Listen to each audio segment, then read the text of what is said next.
ನಕಲಿ ದಾಖಲೆ ಪತ್ರಗಳನ್ನು ತಯಾರಿಸಿ ಸಾರ್ವಜನಿಕರಿಗೆ ಮಾರಾಟ ಮಾಡುವ ಮೂಲಕ ಸರ್ಕಾರದ ಬೊಕ್ಕಸಕ್ಕೆ ಲಕ್ಷಾಂತರ ರೂಪಾಯಿ ನಷ್ಟ ಉಂಟು ಮಾಡಿರುವ ಆರೋಪದ ಮೇಲೆ ವ್ಯಕ್ತಿಯೊಬ್ಬನನ್ನ ಮಂಗಳೂರು ಸಿಸಿಬಿ ಪೊಲೀಸರು ಬಂಧಿಸಿದ್ದಾರೆ. ಮಂಗಳೂರು ನಗರದ ಬಿಕರ್ನಕಟ್ಟೆ ಬಜ್ಜೋಡಿಯ 41 ವರ್ಷ ಪ್ರಾಯದ ಬರ್ನಾರ್ಡ್ ರೋಷನ್ ಮಸ್ಕರೇನಸ್ ಬಂಧಿತ ಆರೋಪಿ.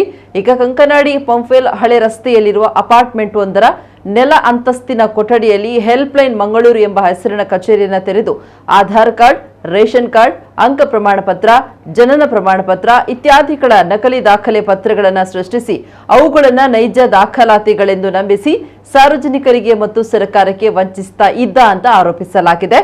ಈ ಬಗ್ಗೆ ಖಚಿತ ಮಾಹಿತಿ ಬಂದ ಮೇರೆಗೆ ಮಂಗಳೂರು ಸಿಸಿಬಿ ಪೊಲೀಸರು ದಾಳಿ ನಡೆಸಿ ಆರೋಪಿಯನ್ನ ಬಂಧಿಸಿದ್ದಾರೆ.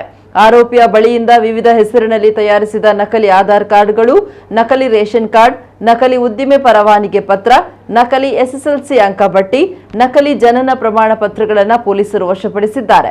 ಕಳೆದ 3 ವರ್ಷಗಳಿಂದ ಈತನಿಂದ ನಕಲಿ ದಾಖಲಾತಿಗಳನ್ನು ಪಡೆದುಕೊಂಡವರು ಅವುಗಳನ್ನು ಬ್ಯಾಂಕ್ಗಳಲ್ಲಿ ಸಾಲ ಸೌಲಭ್ಯಗಳನ್ನು ಪಡೆಯಲು ಮತ್ತು ಸರ್ಕಾರದ ವಿವಿಧ ಇಲಾಖೆಗಳ ಸೌಲಭ್ಯಗಳನ್ನು ಪಡೆಯಲು ಬಳಸಿಕೊಂಡು ಸರ್ಕಾರದ ಬೊಕ್ಕಸಕ್ಕೆ ಲಕ್ಷಾಂತರ ರೂಪಾಯಿ ನಷ್ಟ ಉಂಟು ಮಾಡಿರುವ ಬಗ್ಗೆ ಪ್ರಾಥಮಿಕ ತನಿಖೆಯಿಂದ ತಿಳಿದು ಬಂದಿದೆ. ಆರೋಪಿಯಿಂದ ನಕಲಿ ಪ್ರಮಾಣ ಪತ್ರಗಳನ್ನು ತಯಾರಿಸಲು ಉಪಯೋಗಿಸುತ್ತಿದ್ದ laptop, colour printer, laminator machine, biometric ಡಿವೈಸ್ಗಳನ್ನು ವಶಪಡಿಸಿಕೊಳ್ಳಲಾಗಿದೆ. ಈ ಬಗ್ಗೆ ಸೆನ್ಕ್ರೈಮ್ ಪೊಲೀಸ್ ಠಾಣೆಯಲ್ಲಿ ಪ್ರಕರಣ ದಾಖಲಾಗಿದೆ. ಈ ನಕಲಿ ದಾಖಲೆ ಪತ್ರ ತಯಾರಿಸುವ ಜಾಲದಲ್ಲಿ ಇನ್ನೂ ಕೆಲವು ಮಂದಿ ಪಾಲ್ಗೊಂಡಿರುವ ಶಂಕೆ ಇದ್ದು ಅವರ ಪತ್ತೆ ಕಾರ್ಯ ಮುಂದುವರೆದಿದೆ ಅಂತ ಪೊಲೀಸರು ಮಾಹಿತಿ ನೀಡಿದ್ದಾರೆ.